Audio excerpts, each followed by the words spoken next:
कहानियों से पहले मैंने शायद सबसे पहले उसी कहानी को सुना होगा। जन जन की प्रिय वो कहानी बताती है कि किसी समय नागौर के अंदर एक किसान पति पत्नी रहा करते थे। भगवान कृष्ण के अनन्य भक्त थे। एक बार किसी कारणवश उन दोनों पति पत्नी को बाहर जाना पड़ रहा था। 10-12 दिन के लिए बाहर जाना पड़ रहा था। तो अपनी बच्ची जो कि 10-12 साल की थी उसको कहा कि तुम घर को संभालना, ठीक है,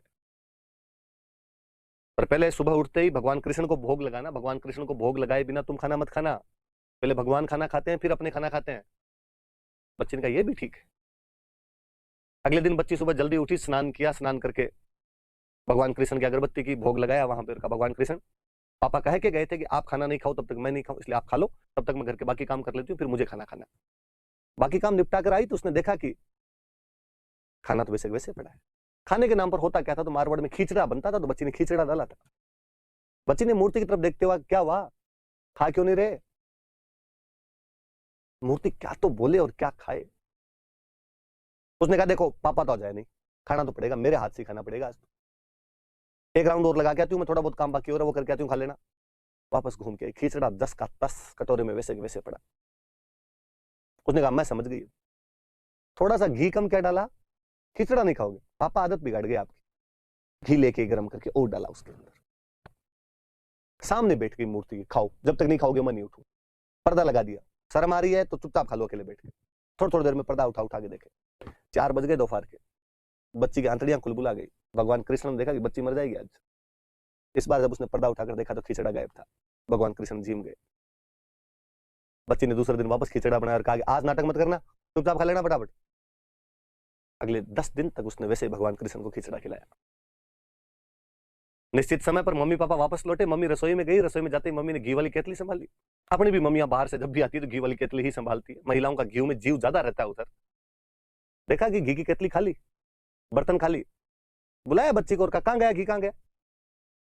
उसने कहा गया मतलब, ये खा गए तुम्हारे कृष्ण जी? तो ये खा गए मतलब, अरे खिचड़े में डली डालती थी, पहले दिन कम डाला खाया नहीं, तो दूसरे दिन ज्यादा डालना शुरू कर दिया मैंने। पापा को बुलाया कि बहकी बहकी बात करी, क्या हुआ?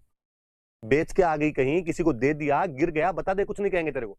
तूने सच्ची सच्ची कह रही हूं, इन्होंने खाया है, मैं कल खिला के दिखा दूंगी आपको। दूसरे दिन बच्ची ने पिता और माता को वहां पर खड़ा करके भगवान कृष्ण के सामने खिचड़ा रखा और कहा कि भगवान कृष्ण आज लाज रखना, मम्मी पापा चोरी का इल्जाम लगा रहे हैं, आज खा लेना चुपचाप टाइम पे। क्या देखते हैं कि उनकी आंखों के सामने खिचड़ा खाली हो जाता है।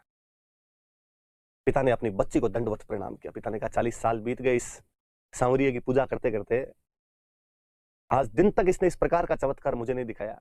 तूने 9-10 दिन में ऐसा क्या किया है कि डेली तेरे हाथ का बना हुआ खिचड़ा खा लिया करते थे।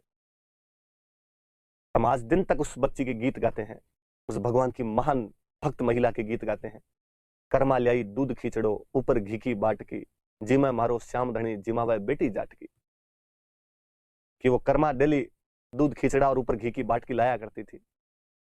वो जाट पुत्री डेली खींचड़ा बनाती और भगवान कृष्ण सहस्नेह प्रेम पूर्वक उसका खींचड़ा खा लिया करते थे। लोग कह सकते हैं कि अंधविश्वास है, तुम लोगों ने कहानियां जोड़ ली अपनी तरफ से। मुझे लगता है यार, बिना किसी बात के बात नहीं चलती, कुछ ना कुछ तो हुआ है, वरना लोग कहानियां अपने बाप की नहीं सुनाए यार। किसी तीसरी महिला की इस प्रकार की कहानियां यदि जन जन जानता है।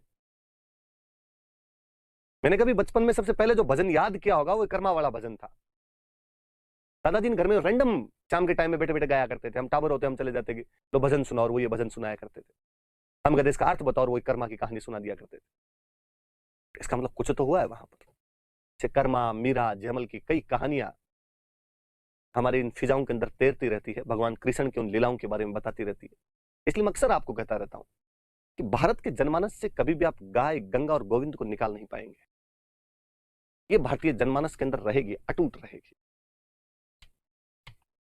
मीराबाई की बातें थी, इनके साथ में थोड़ी सी बातें ज्यादा हो गई। मीराबाई की तरह ही